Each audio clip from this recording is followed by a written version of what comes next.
the A to Z instructions for getting your license, what you need to do when you're turning 16 and you're thinking about getting your license, getting your learners, and then the path that you have to follow to a full license. And we're going to help you with all of that. So stick around. We'll be right back with that information.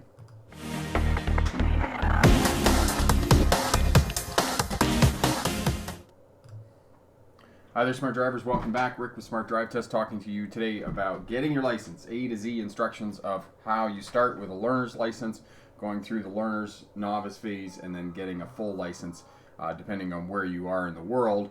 Most places in the world you're going to have to go through a GDL program, graduated driver's license, or a GLP as it's sometimes referred to in other places, graduated licensing program, just to be different. So that's what we're going to talk about today. So a few people here already. So if you're just tuning in to the live stream, let us know where you're tuning in from in the world and what class of license you are going for. Yeah, we'll be able to help you out. So Destiny's here from Cleveland, Katie's here working on her learner's permit, Devin's here checking in from Canada, Carrie's here from Minnesota, Devin is here, Nathan, Rich is checking in from Maine on the northeast coast of the United States there, and Devin, as I said, is already here as well. So there's a few people here as well. So let us know where you're tuning in from as well. If you're watching on the replay and have any questions at all, leave us a comment down below. So without further ado, we're going to get over to the slideshow. So I'm doing something a little bit different with the slideshow today. So if it doesn't work out,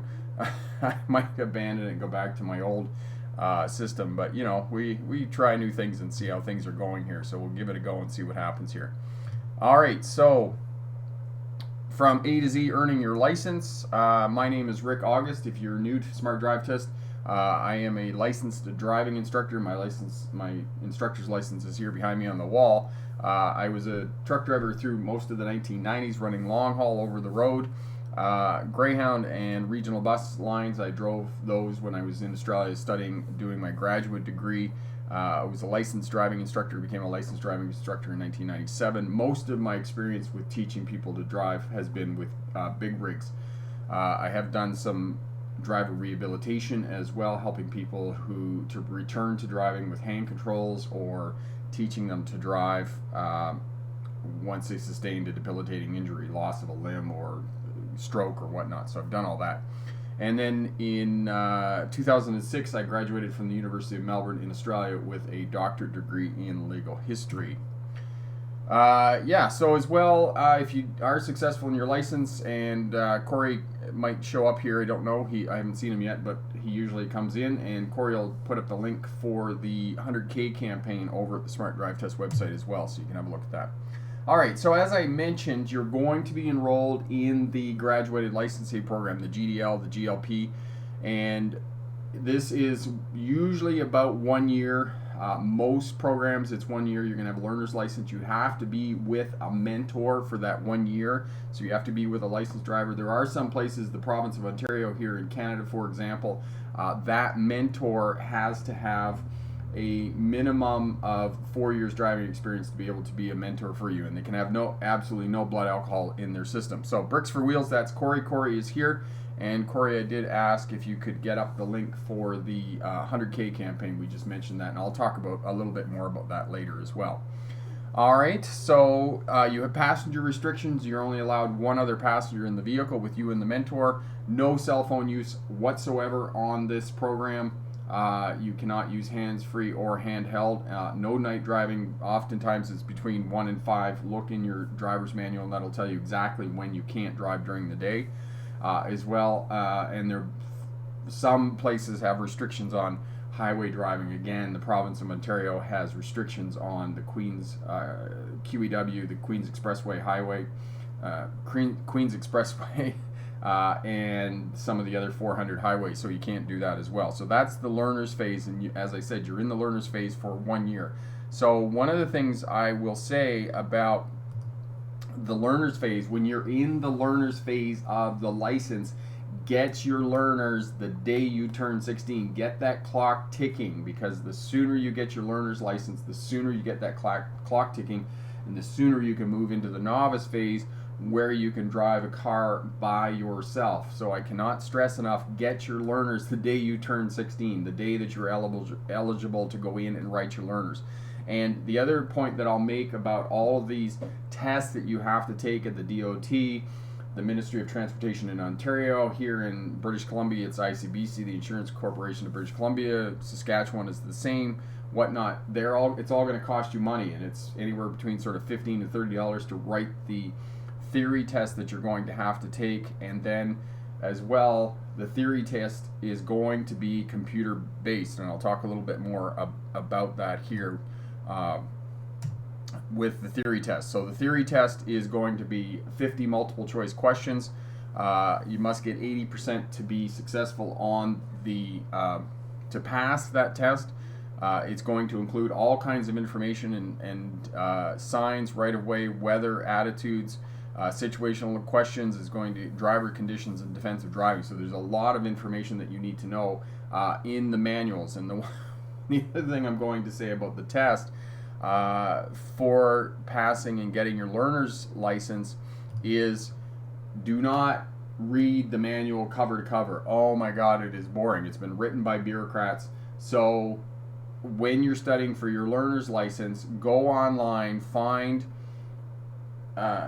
practice driving test questions, do the practice driving test questions. When you're getting 80 to 90% consistently on those tests, then you're ready to go and write your learner's test at the authority. But use the practice driving test to identify the gaps in your knowledge. So in other words, do the test, have a look at the questions you got wrong, and then go back to the driving manual and look up the information that you don't know. That way it's going to be a lot easier for you to prepare for the learner's test and be successful on the learner's test. So that's the way that I suggest that you do that when you're preparing for your learner's test and getting your learner's license. All right.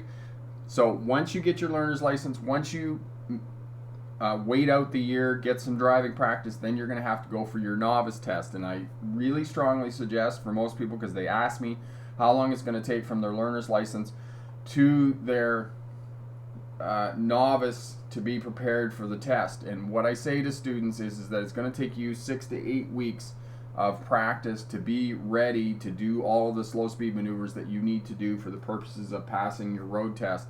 And as well, 7/8 of the road test is in a forward motion. 1/8 is the slow speed maneuvers, parallel parking, reverse stall parking, 3-point turn. But that 1/8 is what gives most students the grief. So I would suggest to you, and I would counsel you strongly, practice on the slow speed maneuvers. Go to the parking lots, do the work with the pylons and those types of things. Because if you can do the slow speed maneuvers, it's going to improve your overall driving. That is one of the keys to doing well on your road test. All right. So once you get into the novice phase, you're successful in passing the road test. There's passenger restrictions on how many passengers you can have in the vehicle, and that's going to vary a little bit between different jurisdictions, but for the most part you're only allowed to have one other passenger in the vehicle unless they're directly related to you, mom, dad, siblings, or grandparents. Cell phone use is restricted. Again, depending on where you are, whether you can have a hands-free or not have a hands-free. Most places you can't as a novice driver. 0 blood alcohol, night driving, and there's harsher penalties for moving violations. In other words, if you get a speeding ticket or those types of things, it's going to be harsher for you, and you're going to be set back in the amount of time that you're going to have to spend in the novice phase of the GLP program. Most novice phases for learner licenses is going to be 2 years. And again, I said that's going to vary a little bit depending on where you are in the world, which state you're in or which province you're in. So know that as well.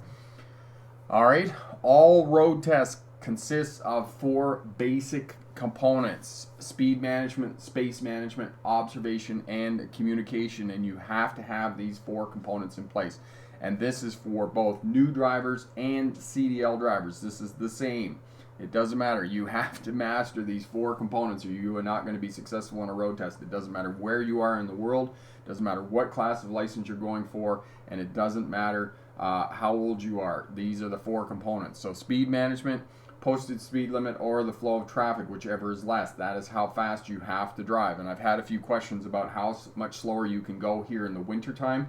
For those of you who are taking your road test in the wintertime, Know that most of the main roads are going to be clear, okay, because they salt and sand those really well and they look after those. If you're back on some of the minor roads in the residential areas and whatnot, you can kind of go maybe 5, maybe 10 kilometers or 5 to 8 miles an hour slower on those roads because they are snow covered, and sometimes you get a lot of parked cars and snowbanks, and the amount of space that you have is going to be limited, so you're going to be able to go a little bit slower, but not a lot, okay?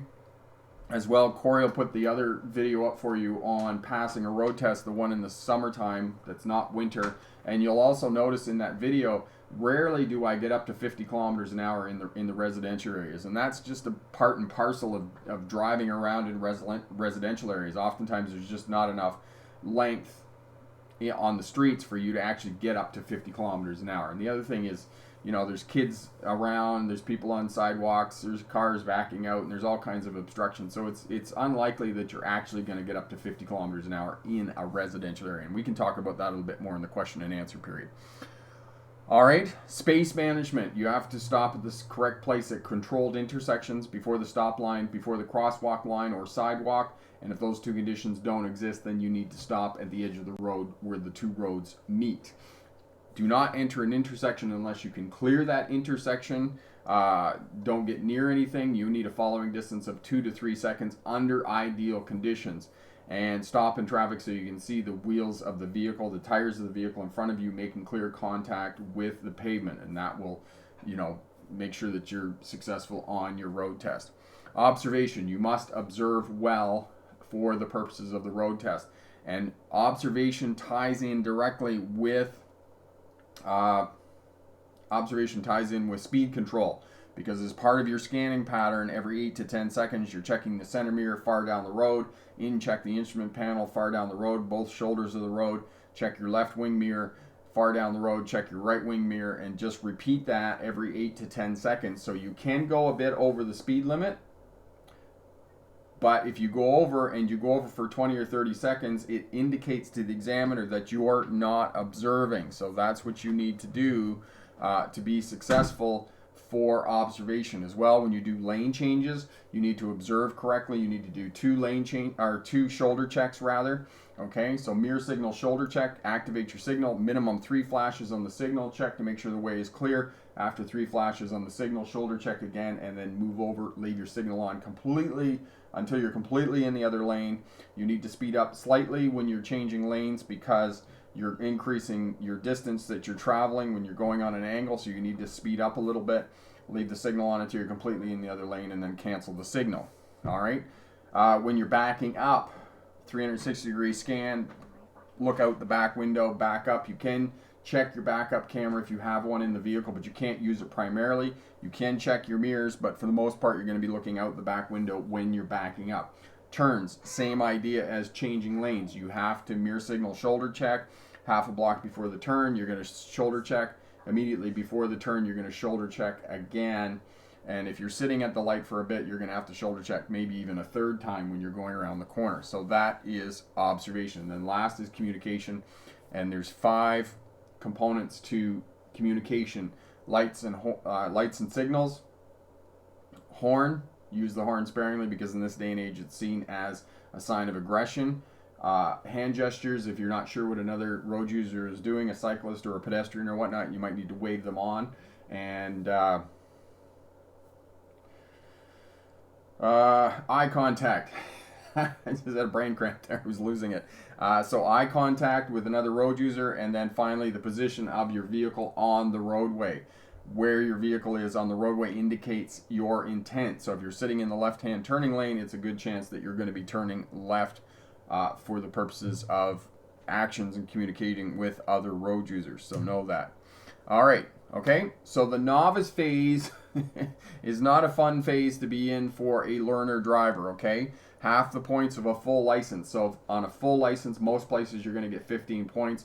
For the purposes of your road test and being a learner driver, you're only going to get 7 points. There's higher costs for insurance. There's passenger restrictions, as I mentioned. No cell phones. And if you get a moving violation, your 2-year period starts over again. And that really sucks because I know some people, and I've talked to some people, who've been in the novice phase for a long time and they're well into their 20s before they're getting a full license. And know that the sooner you get a full license, the sooner that your insurance premiums start to reduce, okay? Because you are going to pay a premium for your insurance when you're still in that novice phase. And it's going to be even worse if you get a moving violation. So you don't want to be in that novice phase any longer than you absolutely have to be. Get out of the novice phase. And do not drink, especially now that we're coming up to New Year's tomorrow night, okay? Lots of transit systems offer free rides on New Year's Eve. Taxis are, there's plenty of people out driving taxis. They put on extra staff and those types of things. Hotels, you can stay over at hotels and get hotel rooms and those types of things. And just from my own personal experience, from people that have been not convicted but prosecuted for drinking and driving, I'll just back up a bit. People, if you don't know the difference between prosecuted and convicted, prosecuted means that you're charged with drink driving and you have to appear in court to plead your case. Excuse me. So that means that you're going through the legal system and being prosecuted. Convicted means that you appear in court and you have been found guilty. Even if you're charged with drink driving and you're prosecuted for drink driving and you get off on drink driving, you're found not guilty. You're found not guilty for drink driving.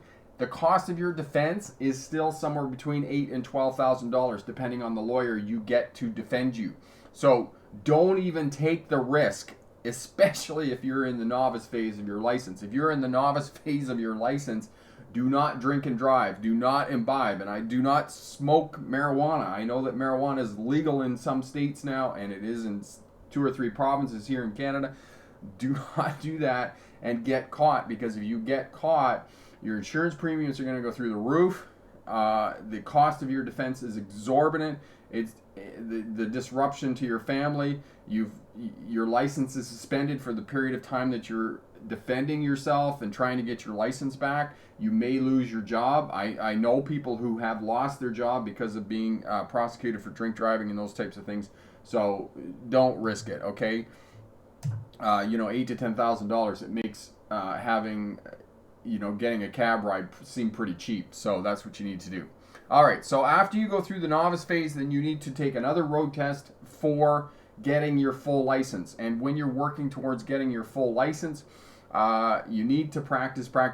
In that 2 years that you're driving in the novice phase, practice as much as possible. Drive in different vehicles. Drive in different environments. Drive in the wintertime. Drive in the rain. Drive at night. Drive on freeways. Drive on highways. Drive in residential areas. Drive anywhere that you can get experience in different vehicles. Go with your friends. Go with your family, your uncles, your aunts, grandpa, grandma, anybody that you can. Drive as many different vehicles as you can in as many different driving environments as you can. Do as many slow speed maneuvers as you can, because the more practice that you get in that novice phase, you are going to be so much more prepared for your full license when it comes time for your full license. And then when it's test time, in the weeks leading up to test time, stick to the same vehicle in the weeks leading up to your road test. Stay with the same mentor, okay? That's another point with driving in different vehicles and different environments. Work with different mentors, because if you can drive with different people in the vehicle, then you're going to be ready for the examiner. The examiner's not going to throw you off your game, because you've already driven with a whole bunch of different people in your vehicle. So drive with the same mentor when you're working towards getting your license, and practice in and around the test center, and as well revisit the slow speed maneuvers, the 3-point turns, the reverse stall parking, backing up. And if you're in California, you're going to have to back up along a curb. If you're in Ohio, you're going to have to do the Ohio maneuverability test. So know that as well, that those are specific to those states. And know that you're going to have to parallel park for the purposes of passing a road test. It's one of the consistents for all road tests in the world. So know that. So practice in and around the test center. And then as well, practice road test. Book a practice road test. If you're not taking driving lessons, you're not taking driving instruction with a local driving school, approximately 3 weeks out from your road test, call a local driving school and say, listen, I want to book a practice driving test. They're about an hour, 90 minutes. and then have that 7 to 10 days before your road test. You go out with a local driving instructor. They'll take you on the test route, and he or she will give you specific details and feedback about the test route and about the skills that you may need to improve for the purposes of your road test. So if your parallel parking isn't that strong, they'll say, listen, you need to improve your parallel parking, or you're not centered in the lane. They'll give you some tips and ideas about centering in the lane. They'll take you out on certain intersections that usually get students out on a road test. They'll say, do this at this intersection. For example, watch the advanced left turning light here. This will get you out. So the practice driving test with a local driving instructor is invaluable because it'll give you all of the specific information. Remember that driving instructors teach people how to pass a road test every day. So make sure that you do that for the purposes of your road test. All right, and that's it for the purposes of A to Z. So GLP, GDL, GLP, graduated licensing program, or graduated driver's license. You're going to be involved in that for the purposes of getting your license. 1 year at learners, get your learners as soon as you turn 16, and then you're going to be in the novice phase for 2 years. And the novice phase is a real drag because you can't, you got to be in it. There's restrictions. You can't use cell phones. You can only have one passenger in your vehicle, and different types of restrictions. So get through the novice phase as quickly as possible, and then get onto a full license. And then you can start to reduce your insurance premiums for the purposes of driving for the rest of your career. So now we're finished the slideshow here, and we'll turn this over and we'll have questions and answers. So I'll have any questions you have about passing a road test. Henry, do car brands differ in the field when they're driving? Yes, different cars, different vehicles, different brands, different models. They all drive differently. They're all bigger. They're all smaller. They handle differently. The steering wheel feels different. The brake feels different. The accelerator feels different. No two cars, even if you have two cars exactly the same, if they come off the assembly line, one comes off 10 minutes before the one behind it, those two vehicles are completely different. So never think that two vehicles are the same. And the more experience you can get moving around in different vehicles, you're going to find that your ability to drive is going to increase. Your skills are going to increase, and you're going to be a better driver. Jonathan, my friend, how are you? Yes, that is important, Jonathan, that you have to spend time with your family on holidays. That's really great. I'm glad that you got to spend some time with your friends on holidays and your family. And all the best for the new year and New Year's and all those types of things. And as I said, make sure you arrange your ride for New Year's before you go out and start imbibing. You start drinking. Because after you start drinking, then we do not make rational decisions after we've started to drink. So make sure that you do that. Arrange your ride, whether you're going to stay over, whether you're going to take a taxi home, you're going to take the bus. As I said, lots of transit authorities offer free transit rides during New Year's Eve, so that's really great as well. Nathan, failed my class 5 test because I went 10 over on one street, have to wait 3 months for the next test. And Nathan, where are you in the world that you have to wait 3 months? Is it 3 months because you can't get another road test? Is that the reason, Nathan? Yeah, Henry, yeah, different vehicles, yeah, get as much experience as you can. SUVs, pickup trucks, cars, buses, those types of things. And also know in the wintertime that it's going to break loose. The kids got a bit of a ride last night. We were up in the South BX area here, up behind Vernon. We come down a hill that was all snow covered, and yeah, the vehicle broke loose a little bit. So we were catching up there a little bit. So there we go. Mega, hello from Texas. Where are you in Texas, Mega? Dylan, I practice more, my instructor said, but like YouTube, I learned as well. Excellent, glad we could help out. Xera, hello, my friend, how are you? Awesome. Corey's got lots of videos up there for you to have a look at. Hall phase, some places only have 15 or 25 questions. Hall phase, where do you know that only some places have 15 to 25 questions? That doesn't seem very many at all. Okay, BD Place, what's up? How are you? Excellent. Holidays were good. Hall phase, yourself? How's things in Toronto? Do you have any snow in Toronto? Victoria from Edmonton, I'm going for my Class 5 Basics. Awesome, that's great. Ekram, Class 5 Basic in Calgary, and Nathan's in Langley. Oh, Nathan's in Langley. Okay, so Nathan, you're in Langley. Okay, Nathan, you must be waiting because you can't get another road test. Is that correct? Dibble, Texas. Oh, I gotta look that up because I don't know where that is. Bear with me here. Maps. There we go.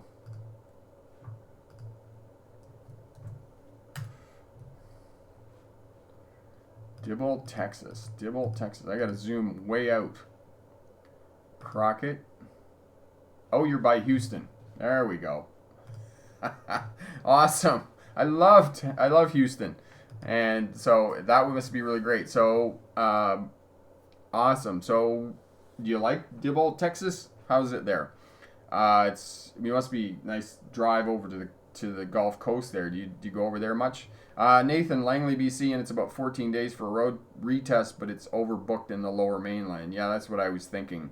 Nathan, this is the other thing about sometimes when you fail a road test, when you're not successful in a road test, it's really difficult for you to get another appointment. Now, the other thing that I'll tell you about appointments is that sometimes it might be cheaper for you, like $100, $200 to go and take a driving lesson with a driving school and then use their car, because driving schools have blocks of time with the authority. So with the Department of Transportation, the DOT, here in British Columbia, the ICBC, the MTO in Ontario. So they have blocks of time that they have every week. So they have 4 road test appointments every week between 3 and 4 in the afternoon. So know that as well, that if you're able to afford the extra bit of money and you can book at a less, with the driving school, sometimes you can get in more quickly with the driving school than if you wait and book one privately, okay? And also the other thing you can do to get a road test more quickly is also to get yourself on the waiting list, because if they have a cancellation, you might, have a day that you could get in or something. As well, sometimes the driving schools don't have enough students to take up all of their spaces, so then the authority puts those out to the public, and if you're on the waiting list, they'll put you in on that slot to get you in on a road test as well. So those are a couple other ways that you can more quickly get in to be retested if you're not successful the first time. Okay. Yes, excellent. Dylan.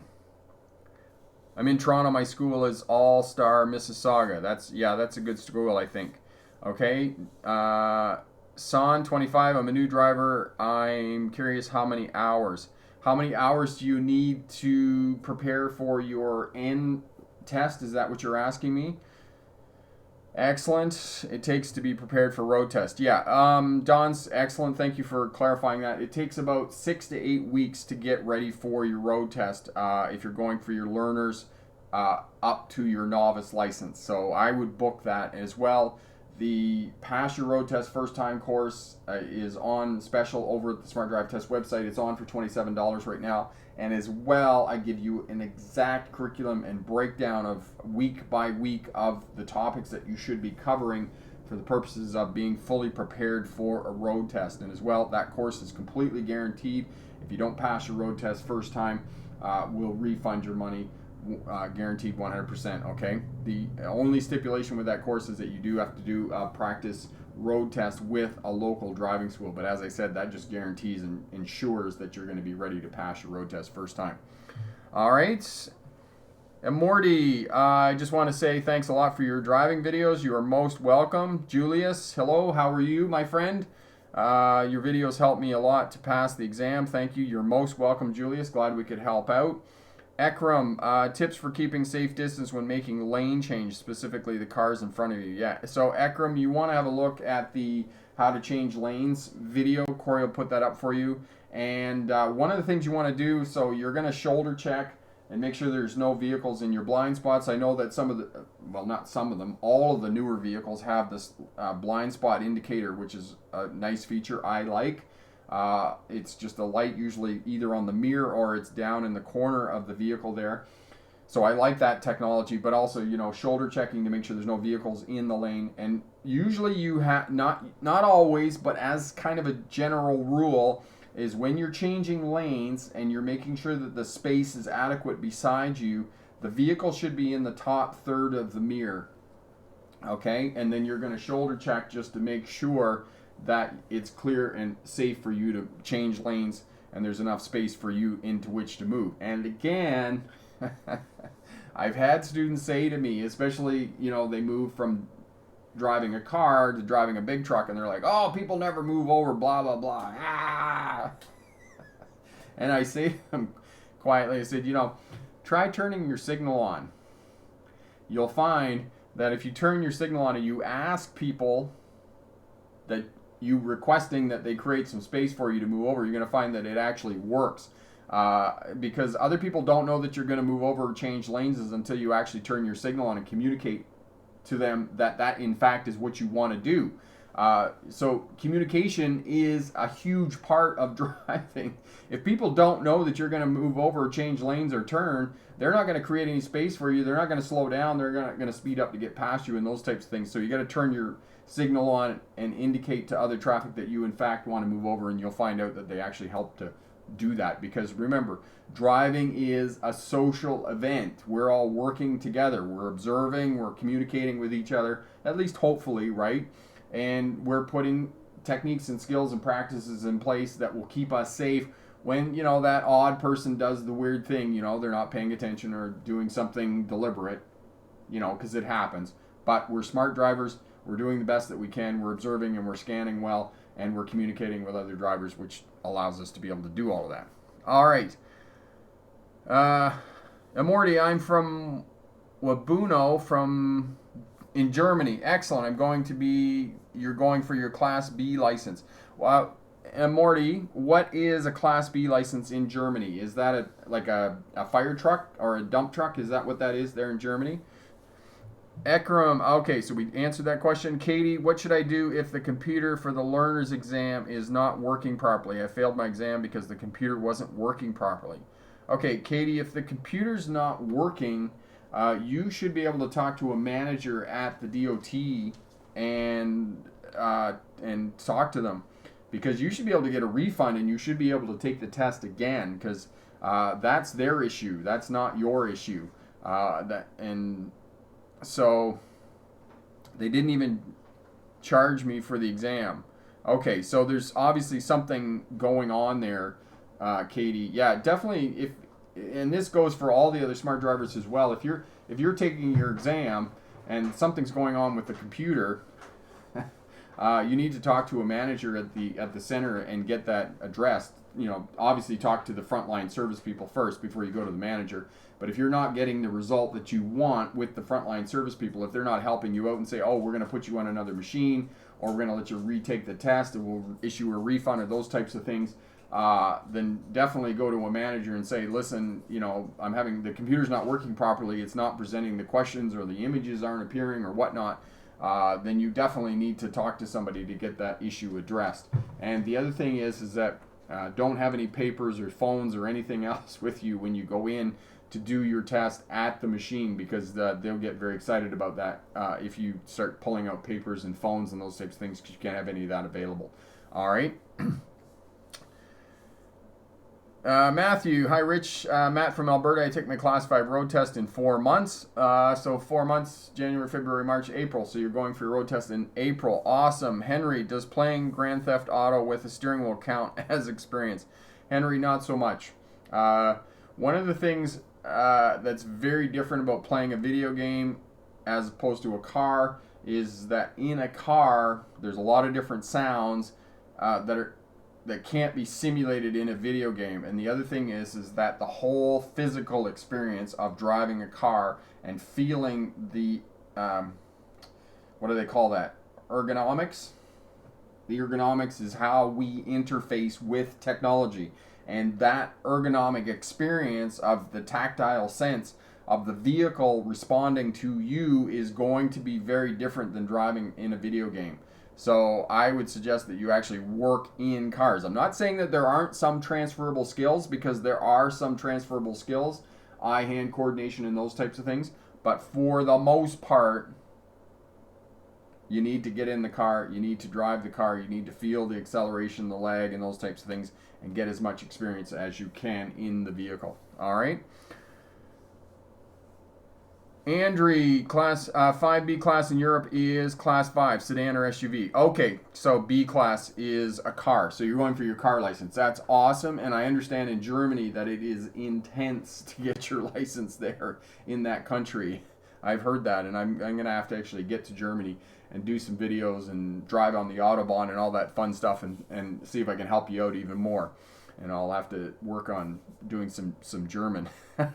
Uma, hi Rick, thank you for your help. How is the weather in Canada? From Minnesota. I'm sure it's not as cold as Minnesota. It's actually supposed to go up to like 40 degrees here on Wednesday. So I think all of the snow that we do have, we probably, I don't know, we have about 8 or 10 inches on the ground right now. But by Wednesday, if it gets up to 40 degrees, it's all going to be gone. So there we go. Jonathan isn't going to help you pass the road test, let alone driving. There we go. Yeah, thanks.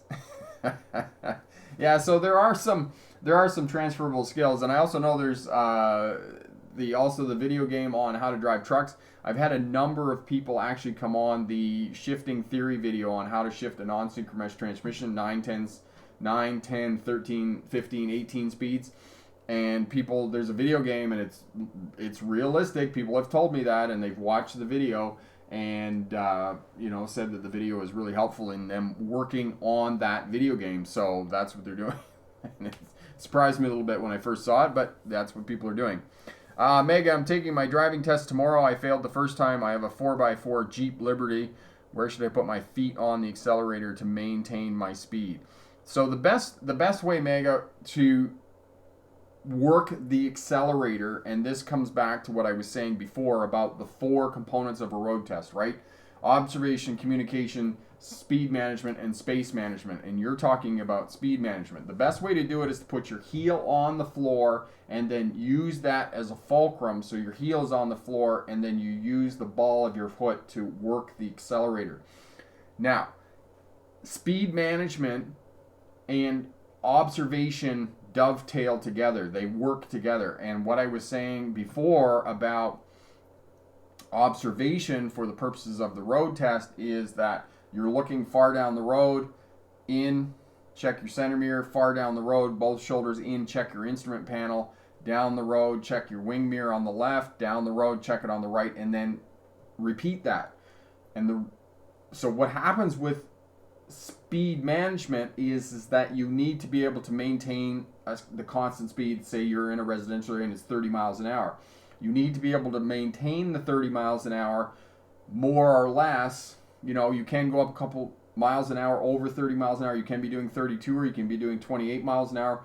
But the thing is, you can only be doing that for 10 or 15 seconds, because if you don't adjust your speed within 10 to 15 minutes, that indicates to the examiner that you're not scanning properly. That's what it says to the examiner. If your speed control isn't being adjusted every 10 to 15 seconds, then that says to the examiner you're not observing properly, because you're not looking down the road and you're not checking your instrument panel. So that's what it's saying to the examiner. That's how you interpret that. So you need to be scanning, and if you can do that, that will help you with your road test. And the other piece, I was going to indicate a video for you. The video on seeing how to scan, how to look on a road test, and that'll help you out. Oh, I know which one. Speed control, Corey. That's the video that I wanted to put up there for Mega, and that'll help her out as well. Unfortunately, you're not going to be able to get out and practice that. You might get out and practice it early in the morning before your test, Mega, but I don't know whether it'll actually help you on your road test or not.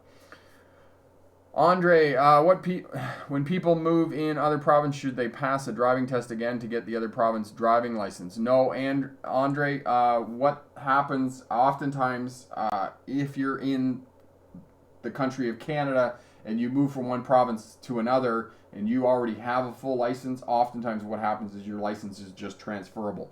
For example, I had a license from Ontario. I moved to the province of British Columbia. When I moved to the province of British Columbia, my license was simply reciprocal. So basically, I just went into ICBC and they changed my license over to a British Columbian license. I didn't have to take another road test. Now, when you move to another country, then yes, you have to take another road test to get the license in that country.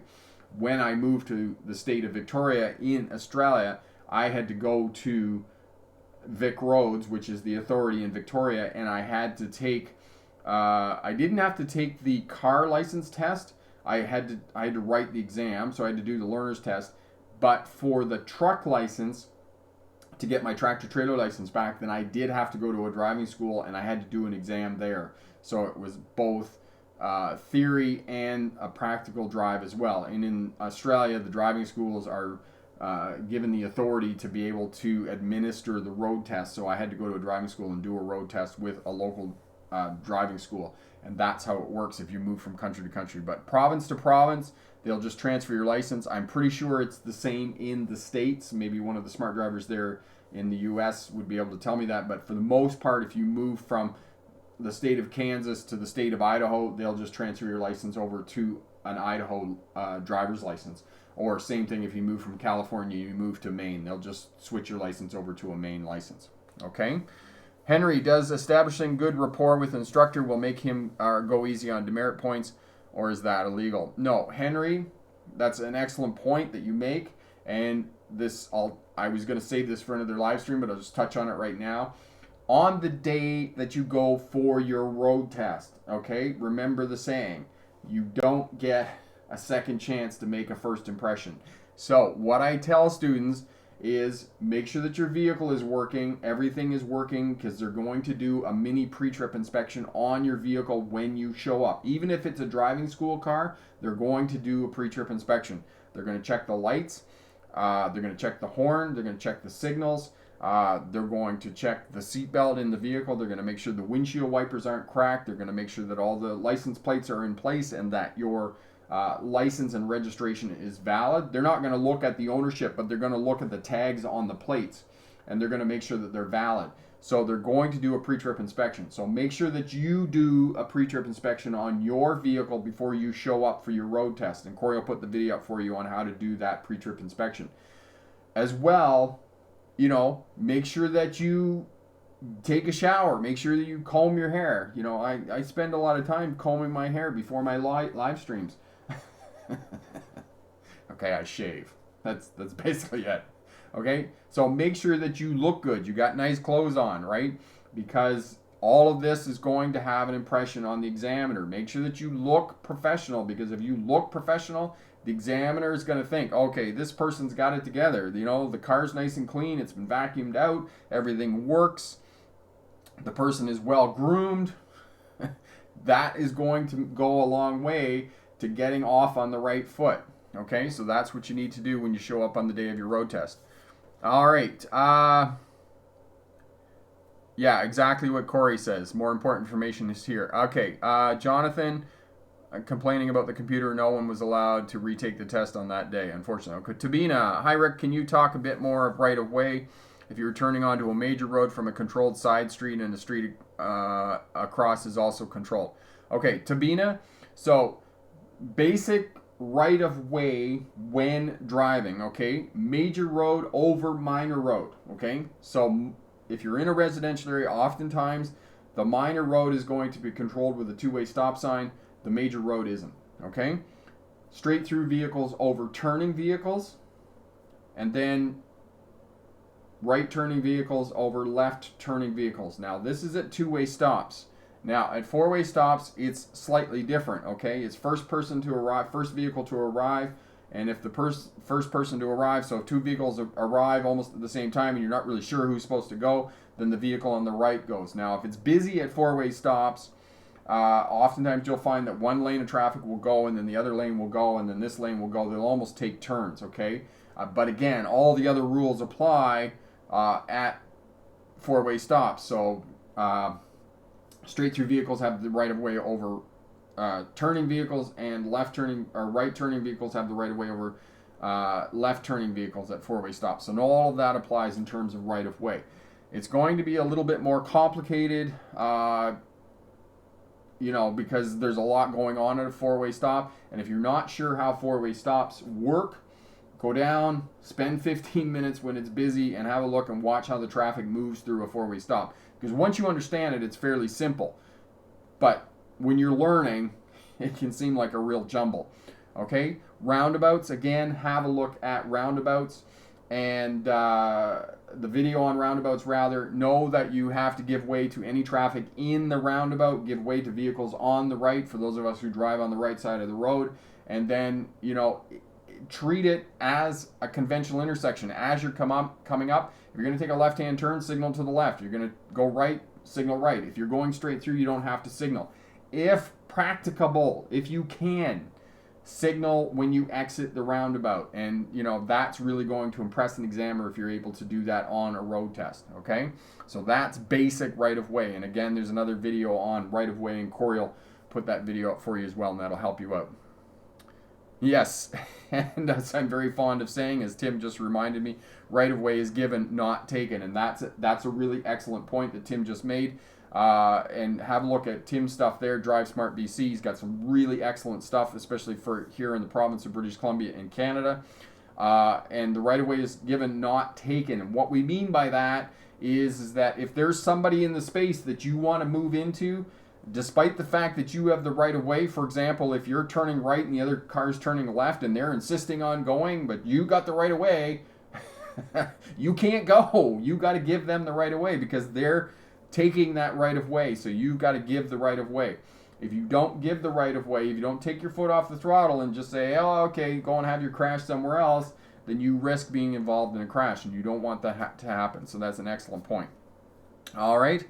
Epic, you had a question. Your stop position video seems to be helpful because you actually explain that in the road test you have to stop completely, unlike fully licensed drivers which tend to do rolling stops. Yes, and that is an excellent point. One of the hallmarks of social driving is that drivers do not come to complete stops at stop signs. And I am guilty of this. I don't come, I can't say this on live camera, but I'm guilty of it, okay?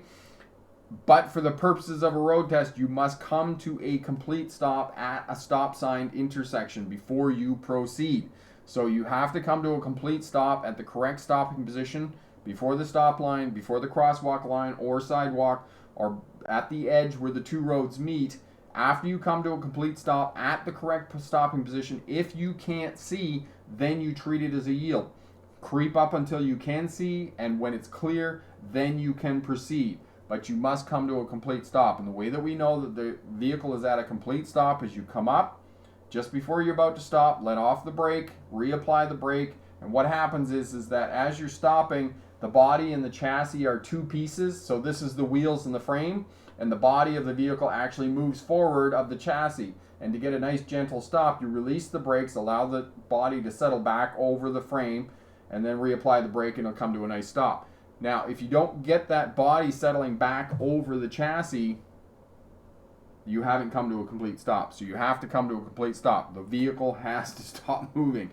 If you do that consistently through a road test and you don't come to a complete stop, you won't be successful in your road test. All right, so know that.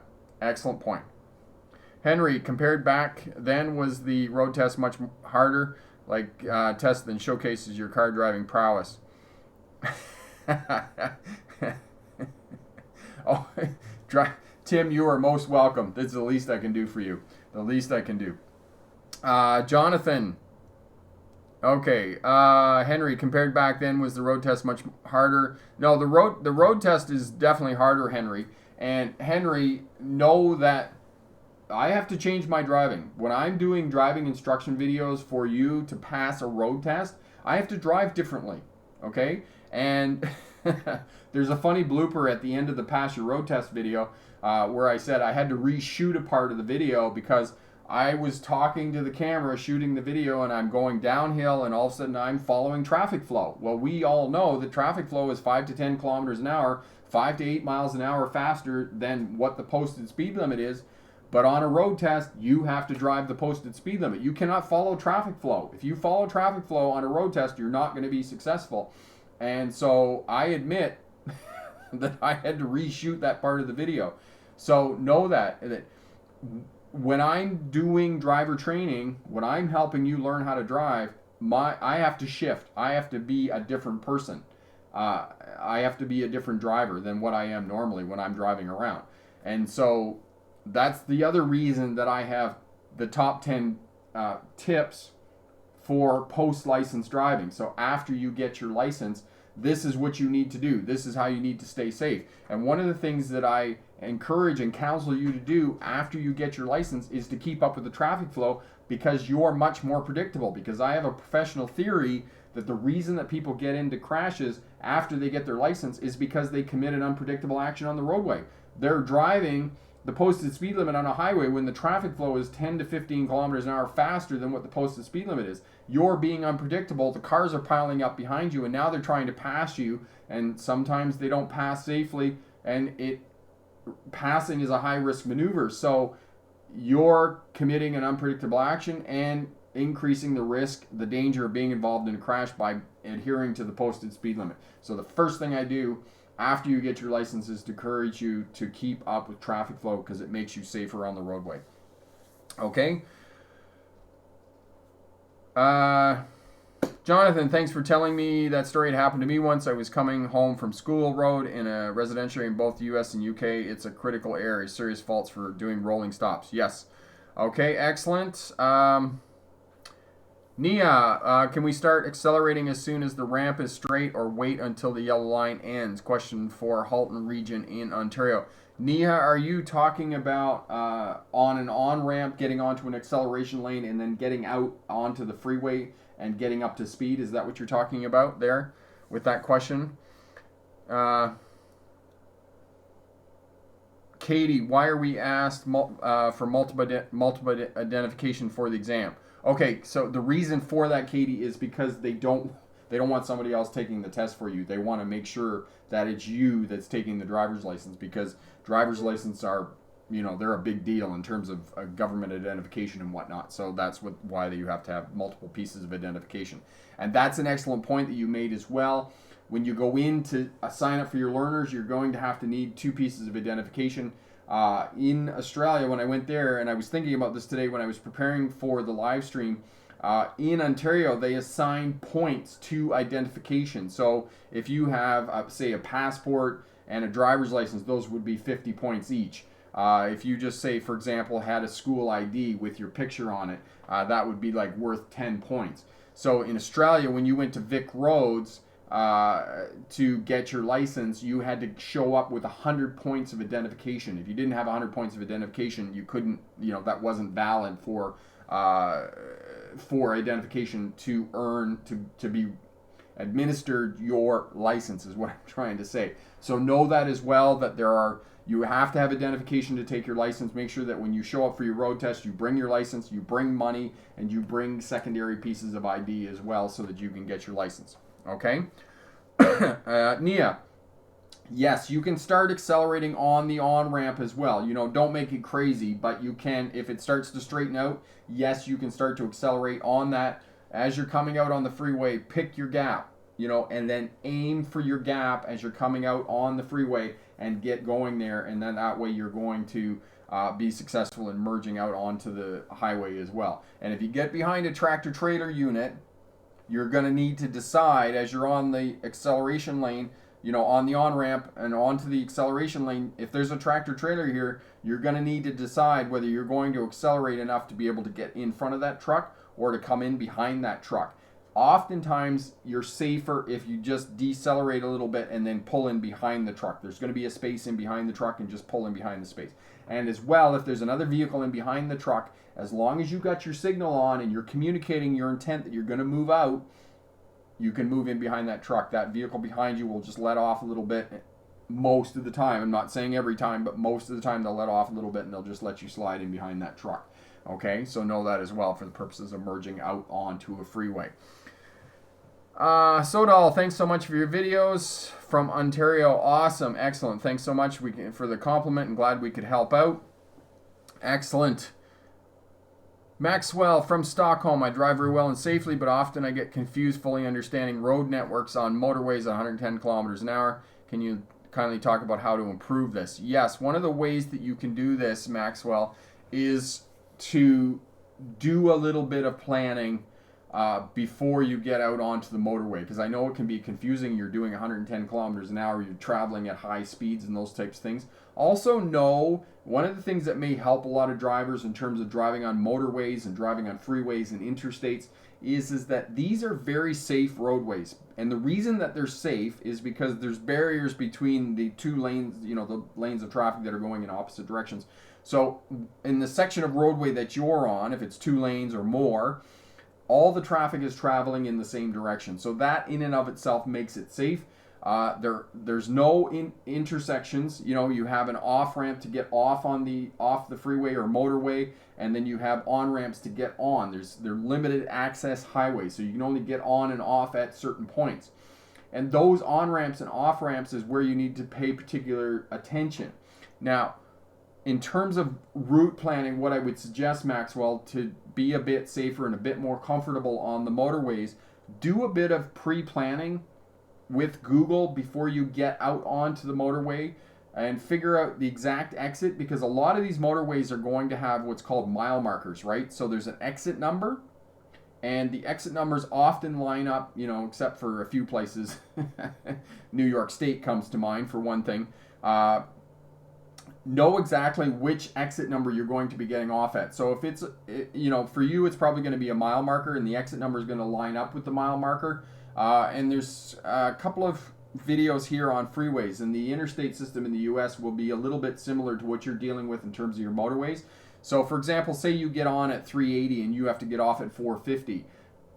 Google Maps will tell you that, and then once you get up to, say, 445, you know that in 5 kilometers I'm going to get off the motorway. So you start counting down the mile markers on the side of the road, and that will really help you out and alleviate some of your anxiety in terms of driving on motorways and those types of things. And the other thing is, for all the smart drivers who are just learning how to drive on interstates and motorways, if you're not comfortable, drive in the right-hand lane. If it's 3 lanes, drive in the center lane and keep up with the flow of traffic that's in your lane. So say, for example, it's 100 kilometers an hour. If you're in the center lane, you're going to be driving along at 110 kilometers an hour. Stay out of that far lane, because that's the passing lane, and people are going to be over there and going to be passing, those types of things. But that'll help you out a little bit in terms of, being more comfortable on the motorway, is to do a little bit of work with Google before you actually get out there, okay? Nia, wow, thanks so much. I owe my G2 license to you. Wonderful videos, and hopefully we'll pass my G test tomorrow. All the best, Nia. Good luck on that. We really are looking forward to hearing about your success and passing that road test tomorrow. That's going to be really great news.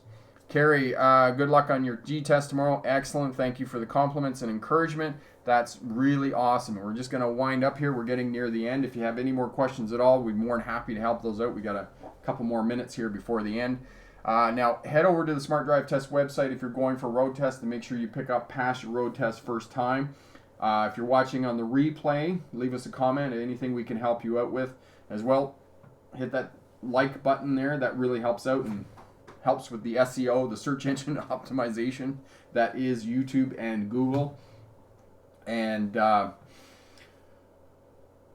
yes, if you're going for a CDL license, there's also some air brake checklists over at the Smart Drive Test website, and DOT checklists. Yes, so if you get pulled into a scale, and whatever paperwork that you need when you get into the scale and you go into the scale house to see the inspection officer, there's a certain amount of paperwork that you got to bring in as a CDL license. So all those checklists are available over at the Smart Drive Test website.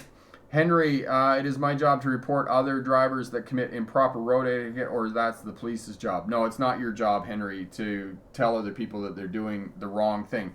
Your job is to put in place skills and abilities that will allow you to be safe on the roadway, and let them go and have their crash far, far away from you. It's very much the police job, the job of the police to, go after people who are speeding and breaking road rules and, endangering the public and those types of things. No, it's not your job.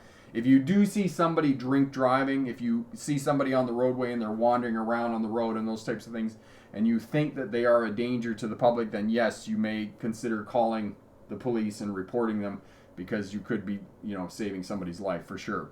So that's something else that you could do.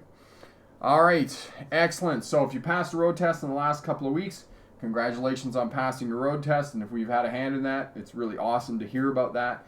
Head over and sign up for the 100K campaign, and that really helps us out as well. And as well, if you have a road test coming up in the next week or so, good luck on that. And be sure to come back and let us know that you were successful and that you passed. And as well, leave us a comment. We'll always answer your questions and help you out and do the best we can. And remember, pick the best answer, not necessarily the right answer. Have a great day. Bye now. Happy New Year!